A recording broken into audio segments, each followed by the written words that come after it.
Hi, I'm Marques Rubi, and you're listening to Talking to Teachers, a podcast that focuses on the unique perspectives and challenges from people all across the education industry. Aristotle's arguably most famous concept is that the whole is greater than the sum of its parts. But what if those parts do not see the value in each other? What if they have no idea what it's like to function elsewhere, and therefore harbor frustration and resentment that is totally misguided? That is why each week, I sit down with a representative from the education community to appreciate their experience, vision, and concerns, in the hope that together, we can become better.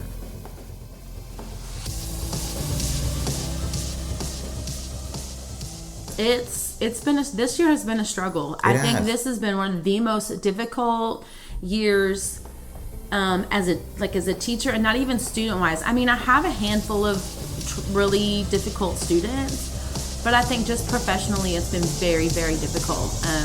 It's been difficult for me to navigate my new role.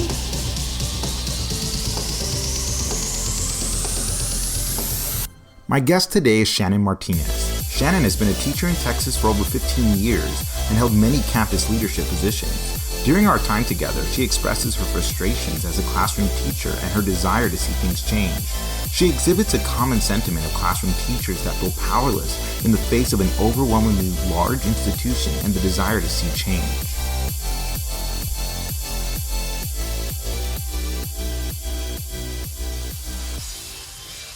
But I think the new role has just made it insane. What do you feel is like the largest part of the stress that's coming in? I think there's two parts to the stress that have come with this new role.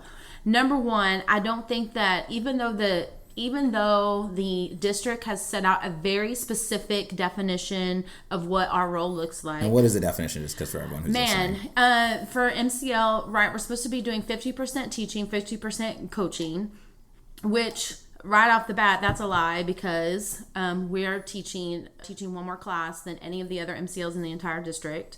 I have just as many students as my two counterparts. I only have 25 fewer students than she does, even though she has 2 more classes than I do. Yeah. So that's one, but it's also like we're supposed to be running PLCs. We're supposed to be providing PD for our campus. We're supposed to be coaching teachers. We're supposed to be doing walkthroughs and providing feedback. But the reality is that just with anything, because our principals and our campuses have such autonomy, and we let the principals kind of just do whatever and make their own decisions, which there's obviously, value in that. Yeah. But everyone has taken that to look a different way. I think even each assistant principal has taken that to look a different way. Mm-hmm.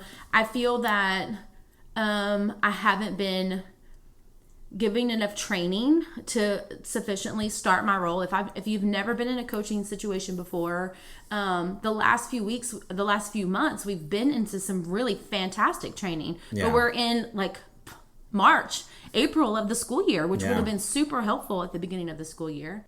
We don't have a culture of having other teachers come in and model and provide feedback. That's not an appraiser system. And so the resistance from other teachers to... Yeah, I think that's true. I could speak to that. Don't be in my room. What is this feedback? Why are you giving me feedback? I don't like the feedback you're giving me. I don't like how you're giving me the feedback. I don't like the look on your face. Whatever it is. I can do it nicely. I can do it not nicely. I can do it in an informal conversation. Don't talk to me during my lunchtime. Okay, well, so I think that's been the other issue, is just that resistance of teachers. We are just resistant to getting feedback, mm-hmm. and looking at data and looking at specific data and looking at specific aspects of our teaching. I think it's hard. Nobody likes it. I'll be the first one to say I don't particularly like it either. But I think it's easier for someone who has been teaching in my content for a while, right? I've been teaching 15 years. It's not like I'm brand new. Yeah. It's not like I don't know what I'm doing. It's not like I don't have good scores. So it's not like I don't know what I'm doing. I would rather get feedback from someone like me that's in the classroom every day, that is still in touch than someone who has never taught an English class in their entire life. Yeah. I think that for me, it is interesting to kind of hear your side of it because, you can't hear a lot of the other side as well, which is that I think people don't know how to have a conversation with an MCL. Absolutely. They feel like, well, where are you in between person that can get me in trouble? And because maybe you don't say anything with the administration, they're saying MCLs. Which may or may not be true. Yeah, exactly. Which we know that has happened multiple times, that I've heard this from this particular teacher, and I'm like, nobody has said a thing. I don't know what you're talking about. But you're exactly right. Why do you feel like it? Why do you feel like, I do kind of feel like schools, just in general, do kind of operate under a fear mentality. Yeah. Where like everything is like, and I see it in myself because like with the students, we do kind of make little lies, like white lies that kind of help get them in control and things to go faster. And then it's so obvious when it's done to us. But I don't know. I've always thought like, why is that like our first go-to in leadership styles for school districts? Do you feel like maybe it's just because the people that move into administration roles were just teachers and they're not trained to be leaders over a certain period of time? You kind of go from being a teacher to being an assistant principal, and then because that role is so designated into like testing and to books and everything, I mean, how much people experience are you gathering? I mean, and the reality is that even though it's been a couple of years since I finished my master's program in admin, they teach you about that your best way to manage is not a really good word, but that's the word that I'm going to choose. But to get things done is to build relationships with people. And that's really the truth. And I think that I don't know why, I don't know if it's because that's just like, maybe that's their parenting style. That's how they were parented. So that's how they just lead people in general. Yeah. I mean, it is frustrating to tell kids things that you can't do legally, whatever, like, I'm going to suspend you for the rest of the school year. Well, you can't do that. We're 15 days out. You legally can't suspend anybody for more than 3 days. So why say that? So you lose kids, with that stuff.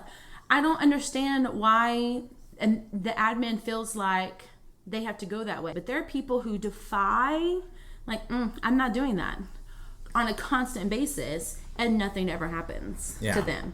And so I think that's why they have kind of gone to this place of fear, because we have a history of noncompliance. I think it's important to point out that both Shannon and myself are novice podcasters, and we often refer to things that may not be appropriate to share. But to suffice, at this point, Shannon began to talk about her time teaching at a school district with a low socioeconomic status and how they had to approach that difficult circumstance. When you are dealing with that, you have to be a team. And you have to have this family mentality, because you're never going to get it done. Yeah. And we just did. We did what we had to do. We all worked together. If our principal asked us to do something, if our content lead asked us to do something, if the district asked us to do something, we did it. We did data in like 18 different places. Like, y'all would die if y'all had saw the amount of data that we had to do and what we had to do. But we did it. And it was very helpful. The other place that I worked, we were the poorest high school in that district, yet we had the top scores. Wow. Why? I think one of it was our principal. He was just amazing. And then we worked together as a family. We helped math helped reading. Because at that point it was tax, and those were the only two that we had to deal with. It was a freshman campus. Yeah. And science helped math and reading, and social studies helped math and reading. Like, we all worked together. We all did our part, like for after school tutoring, for whatever. And I think that that's the thing. Teachers that are like, I'm only going to do the bare minimum, and that's it.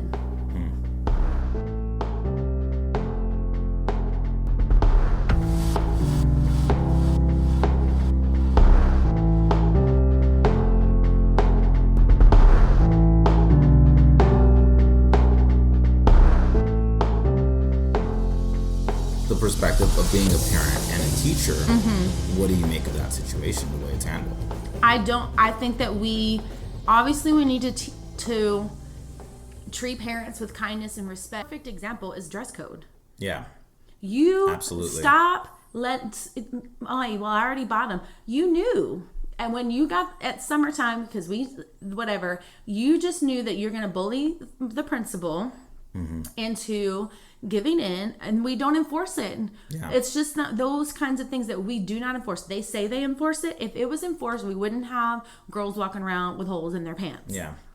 And I think that that's so difficult to... But the reality is that these are the rules of school. Yeah. And I think that we have gotten to this point where we don't have to follow any of the rules. You're going to get a job, you have to come in dress code. You know, I don't care if you work at Whataburger. I don't care if you're working at McDonald's. Wherever it is that you're working, there's a dress code. And you have to be prepared. I mean, my husband has worked in the restaurant industry for over 30 years.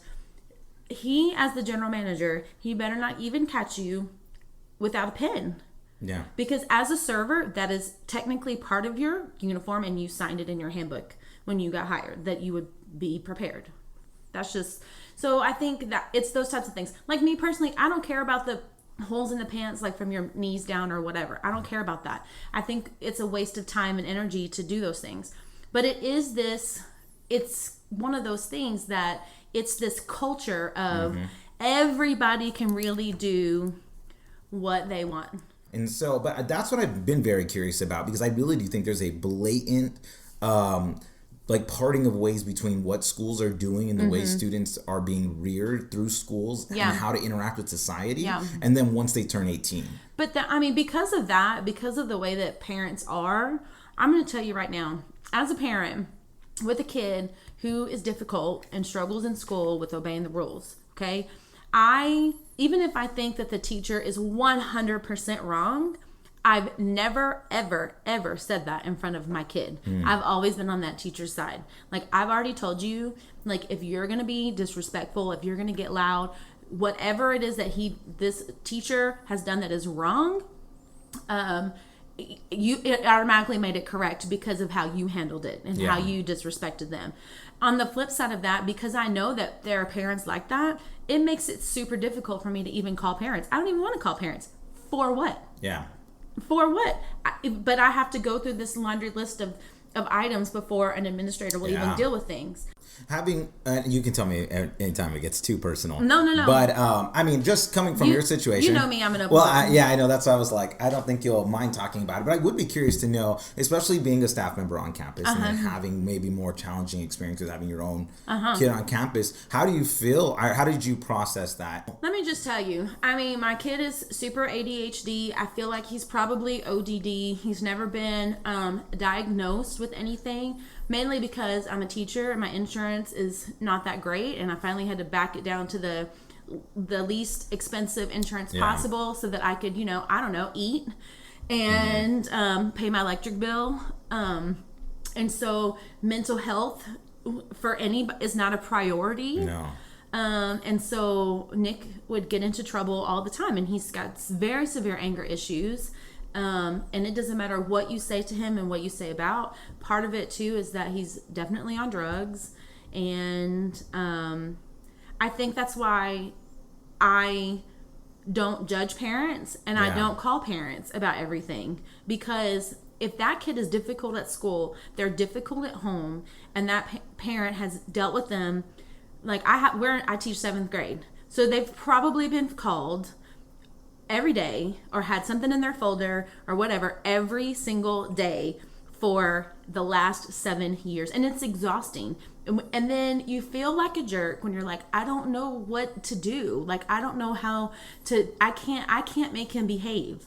You know what I mean? And so I empathize with parents like that. And so it helps me to be empathetic towards kids. It helps me to be empathetic towards those parents. Yeah. You know what I mean? Yes. So like when teachers, that say, oh, it's the parents' fault. First of all, that don't even have any kids. It makes me just crazy. Like, what, you have no clue like what you're talking about. But I mean, to me, I definitely try to see both sides of it. I mean, as a teacher, you really can see only one side because you are frustrated with, your classroom experience. And I understand, like, with parents that, I'm like, gosh, like, it is difficult when they're at home, but you just are so like, this can't be happening in my room every day. This is not going to happen. No, and I understand that. But I think we also, the problem, we don't have enough avenues to deal with it in-house. Yeah. Like, there is zero consequences besides suspension, which that's not a consequence for anybody. No, it's not. That's a vacation for them. It helps you for 3 days. But then the reality is that these kids that are giving you these problems, I would say 95% of the time are the struggling student, and they're just going to have larger and larger gaps because they're out of class. Let's just be real. Yes. You know? And so we have nothing in place. But I also think that we could do some things in-house if we could get teachers on board to work together as a family and as a team. But we all complain about the lack of discipline and the lack of this and that. There's 3 assistant principals and 60 teachers. Who do you think is going to have the biggest impact over what happens on our campus? If we would work together as a team, as a grade level team, and maybe have a system in place of how we're going to handle things, if we rotated lunch detention on a daily basis or a weekly basis, or whatever, or however we wanted to do it, but we have teachers that want to complain about nothing is getting done, but they're not willing to do it. But I don't know how you're expecting 3 assistant principals to deal with 1,000 students and then handle all that discipline, and you do nothing. Yeah, that's true.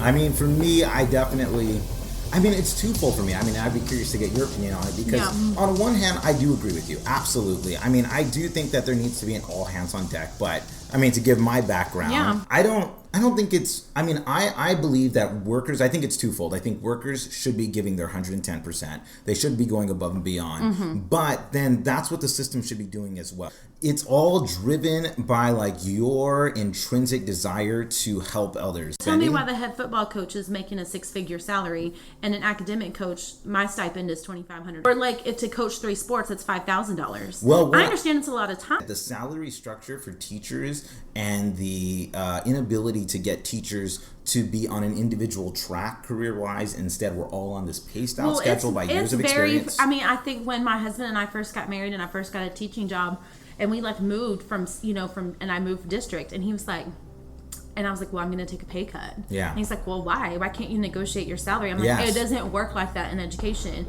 All right, this is me interjecting again, just to say that somewhere the conversation delved back into personal details, which for security reasons I have chosen to leave out.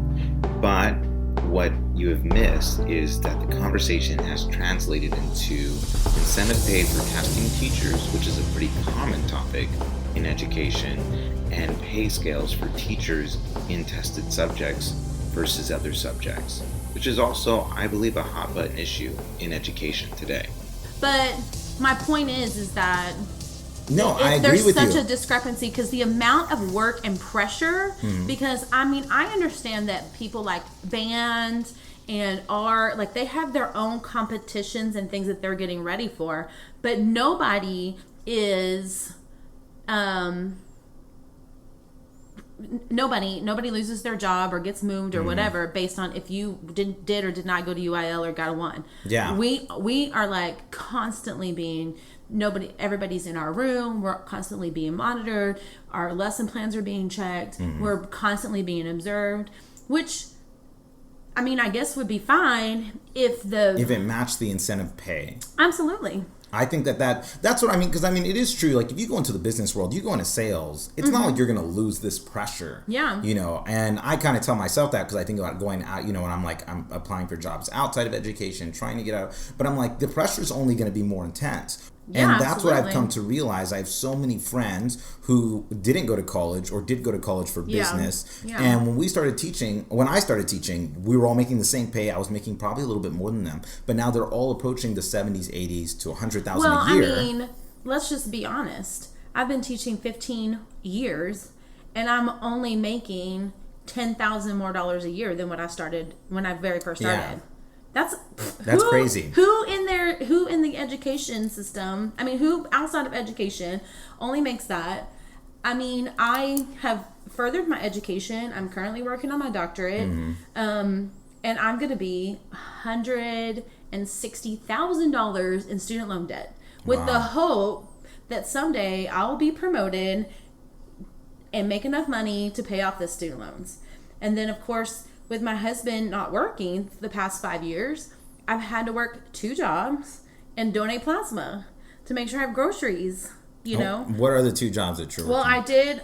Well, just recently I quit doing the grocery delivery with Instacart, which is super flexible, but it was putting a lot of wear and tear on my car, a lot of gas, you know, and then it just, the way that it has, they've changed their structure, that it wasn't even worth my time for me to do it. So, I mean, I even downsized into an apartment from my house so that I wouldn't have to work the 2 jobs, because it was just it's too much to work 7 days a week. I worked 7 days a week for probably 2.5 years. Wow. It makes it very difficult to grade. It makes it very difficult to stay on top. You know, like ideally, right, you have an exit ticket, you go home, you check it, and then you're like, oh, okay, well, we need to reteach this concept. Yeah. But if you're going home and you're going straight to another job till 10 o'clock at night, you're not We do want after-school tutoring, and you need to be doing after-school tutoring. We do want one day of Saturday schools where you're coming in and, you're working with students in the morning. So I'm getting ready to buy another house at the end of this year. Right. And so then it just hit me like, you know what? I would love to be able to get money that's not from my savings to put as a down payment. So this way I could, also the price of homes is so expensive right now that, my down payment is going to have to be more than what I had previously anticipated. So I was thinking about that. And what I really became interested in was the fact that I began to look at the idea of getting a second job, and like a standard second job, just something local like coffee or, something like that. And the lack of flexibility in my hours. We don't even have the flexibility to get a second job. You know what I'm saying? Because it's like, excuse me. Well, maybe, if you do, you have to do something like 1099-ish, like Favor or yeah, Instacart or Uber.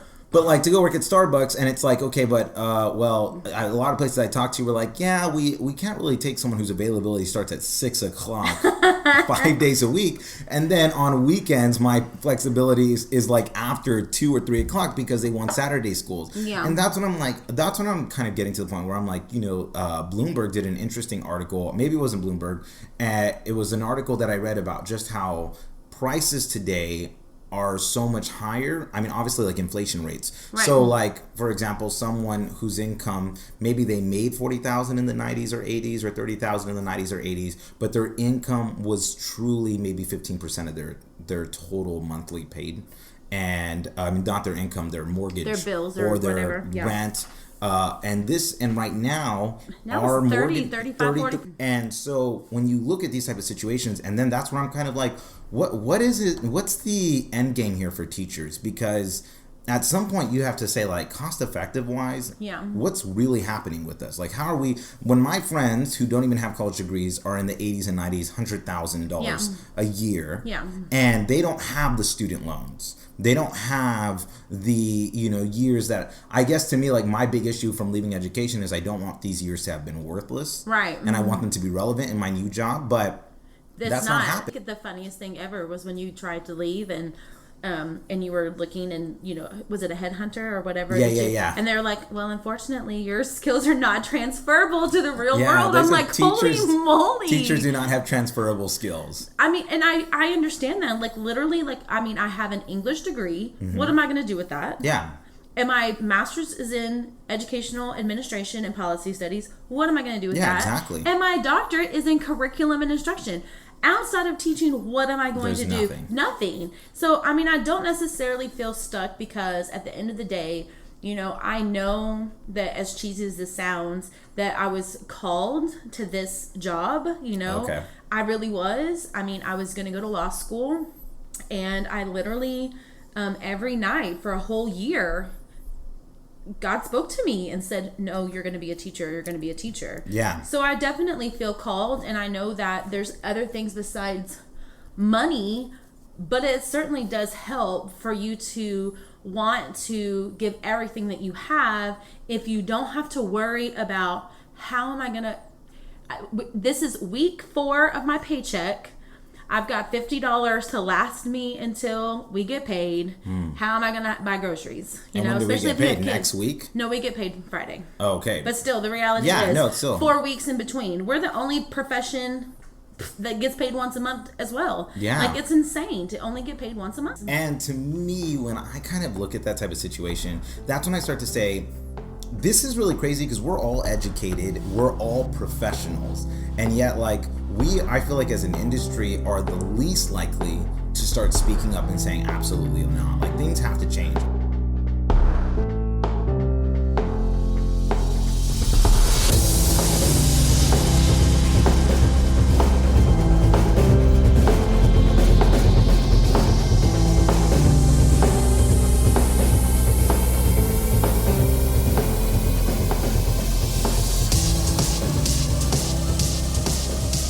Like, we should lead the way. I mean, everyone to be in this world. There's definitely teacher strikes going on, but I don't even. And okay, so here's my happening. issue with that. But Okay. I mean, we can talk about this. I'd be curious to get your perspective because this is like my big resounding argument with education. Okay. And this is what I was saying earlier. Education really has come across as being very. Almost like a soup kitchen in a sense. Yes. It's very pedestal worthy. When something can be given the title of charity, or then people expect and demand of people, and they expect and demand you to go above and beyond without any compensation. And then it creates a guilt complex where Right. you feel like, well, you know, I mean, I've had people be like, yeah, well, I mean, you're a teacher. I mean, this is what you decide to do. Almost like it is a calling. And because it's a calling, so you I accept, should be punished yeah, because I made like, this choice not to go to law school? Yeah.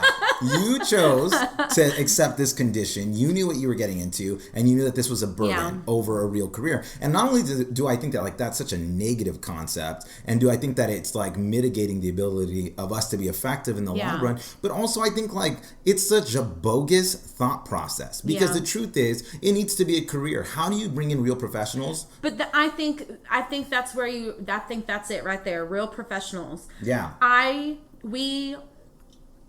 If you're going to be a doctor, if you're going to go to law school, if you're going to do all these things, there's such high standards to get into those schools. And I think that they let any yahoo get into to be a teacher. And I know some fantastic alternative teachers, but let's just be real about that you've had no training, you've had no nothing, you've gotten a degree somewhere else, you lost your job or whatever, and you decide, well, I'll give teaching a try. Yeah. And then, which, you know, I'm not trying to be offensive to anyone who's in alternative certifications, but while there's good and bad in both the traditional route and the alt cert, I think that's the thing. I think that because I'm alternative certified. Yeah, just I mean, no, I'm you just know kidding. what I'm saying? I'm not taking it, but I get what you're saying. You There is see what I'm legitimacy, saying? and the reason why is because those districts aren't attracting traditional route teachers. Well, yeah, because they're the kids who need they're the poorest kids, and then kids who need the strongest teachers. Yeah, and the then Title I schools. Do you see what I'm saying? But you know, the thing is, there has to be more done to attract teachers. Absolutely. And it can't come down to a burden thing. So when we were talking about those strikes last year, do you remember loan forgiveness either? Well, yeah, and I think for me personally, like a lot of the problem that I really have is like last year we did that thing where all of us were forced to color a kid that was going to be like going through like traumatic stress and like domestic violence and these little cardboard cutout kids that we sent to the state as part of our protest. And I thought this is the BS that follows education everywhere, is that education is like heavily focused on this like the negative, the downtrodden, the low socioeconomic, and then we turn around and our job has nothing to do with that. Our job is looking at spreadsheets and data and predicting trajectories and what we have to look at. Like we predict that these students aren't going to do well here because of this, and there's like a heavy data side to education. Yeah, that should be the focal point for people because that speaks the language of the corporate world. That's what they understand. And so when their whole mentality is that us as educators, our job is to turn around and to give a kid a pat on the back. That's really great and nice, positive stuff, but that's not the language of the corporate world to help them understand why our compensation is beneath Yeah. what it needs to be. Because, yeah, I mean, anyone can do that. And that's great. Of course, no one wants a kid that's had a terrible traumatic evening to be treated horrible in the morning, that there's some adult in their life that has some sense of stability, but you don't need to pay that person $75,000 a year. That's not what that job requires. But if you walk around and you say, yeah, my job is to pull all of these scores and predict where they're headed, But that changes that. I think that you hit the nail on the head with that. The reality is that we do not have enough mental health professionals to deal with that stuff. I am not trained. I can give a kid a hug. I can give a kid a pat on the back. I am not trained to help that kid deal with that traumatic experience. Or if they're dealing with mental illness, if they're dealing with anxiety, if they're dealing with depression, I am not trained to do that. I can't teach them. Let's just Maslow's hierarchy of needs. Like, I can't do anything if they're dealing with all of this other stuff. Yeah. And I think the big issue is, how is that something that's not factored in? Like, our job is to take the students and give them content mastery.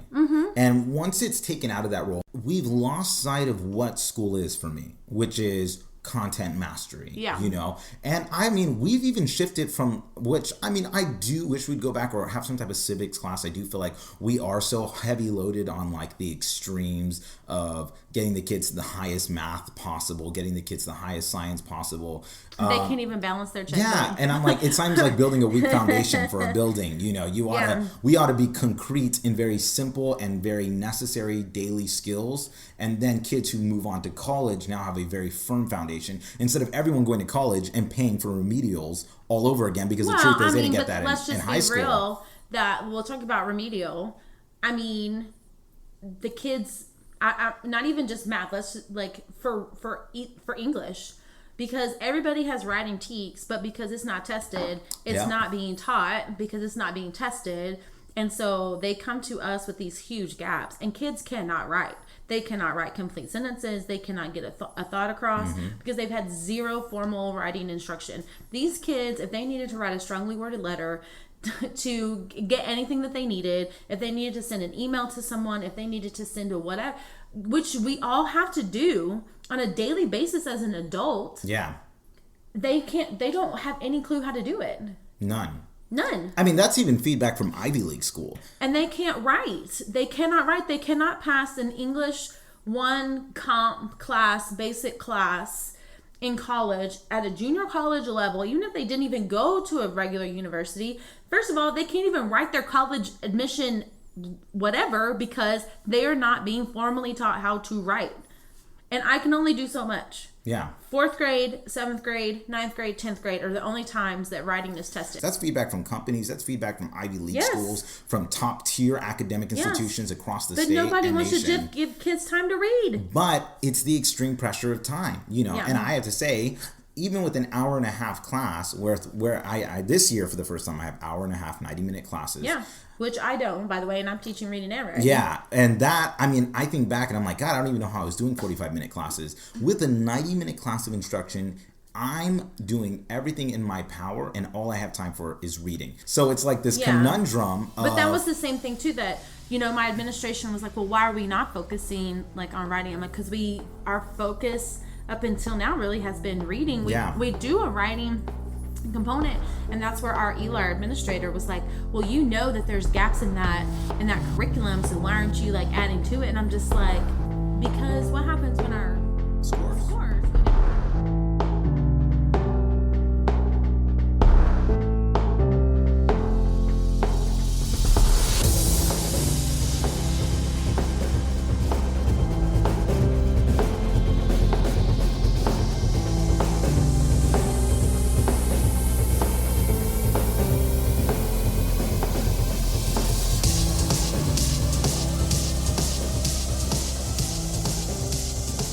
I would want to know, because we only got about maybe a few minutes left, okay. But I would want to know from you. Okay. I guess coming from a perspective of a teacher, definitely a teacher frustrated by the system. Right. And then also as a parent of a child who, you know, has really struggled, especially academically in the system. Yeah. And then just as someone you say you have a calling for education. Yeah. How do we fix what's going on right now? What do you think are like strategic changes that we could make? What do you aim for in the next 10 to 15 years? My goodness gracious. I think that's a difficult situation. I think that's a difficult question. I think there's so many layers.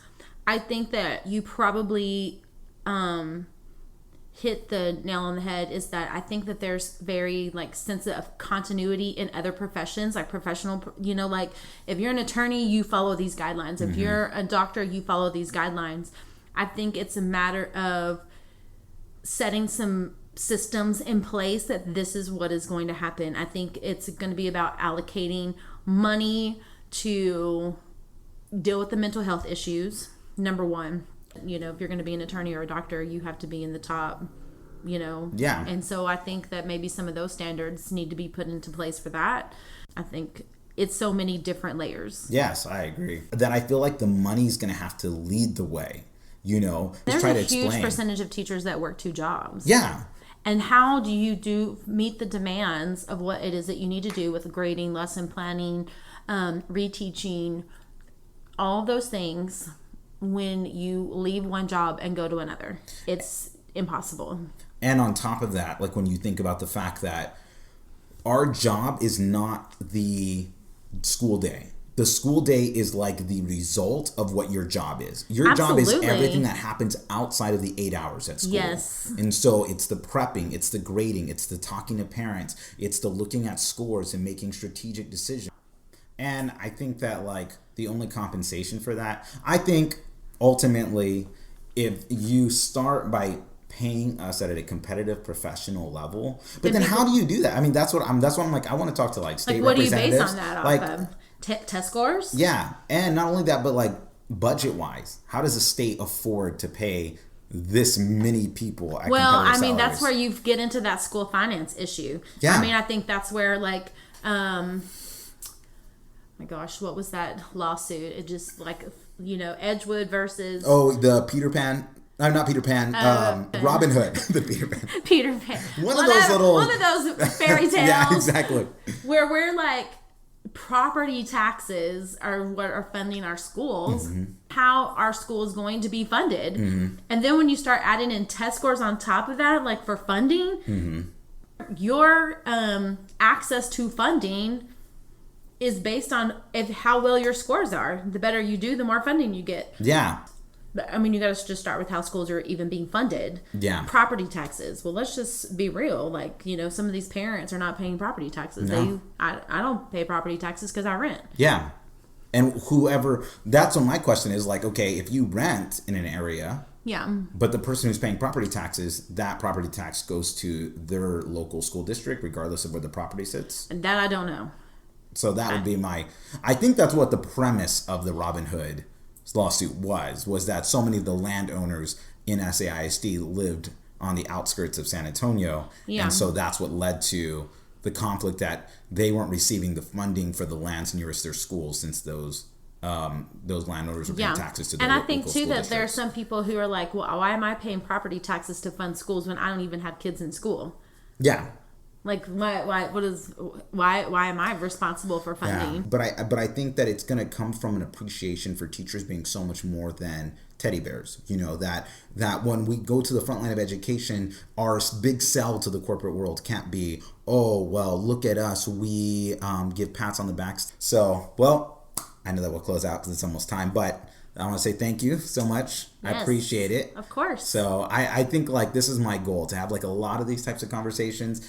And then I think like it would be so interesting because you're a teacher in the classroom. You're also a content lead. Yeah, I'm kind of in that middle. I'm not really admin, but I'm more than a teacher. I'm a hybrid teacher, leader. And your perspective is going to be so different than talking to someone directly in the classroom versus talking to an administrator versus talking to someone who's at the state level. Absolutely. You know? And I think the more you hear conversations, like to me, I always say like, I think there's like an ability of understanding that's just going to come from being able to know why. Like, not even that it's going to change anything about your daily routines, day-to-day life, or the way everything functions, but at least you have a semblance of why things are the way they are. You know, that would make a huge difference. Yeah. For me, at least. Yeah. To kind of...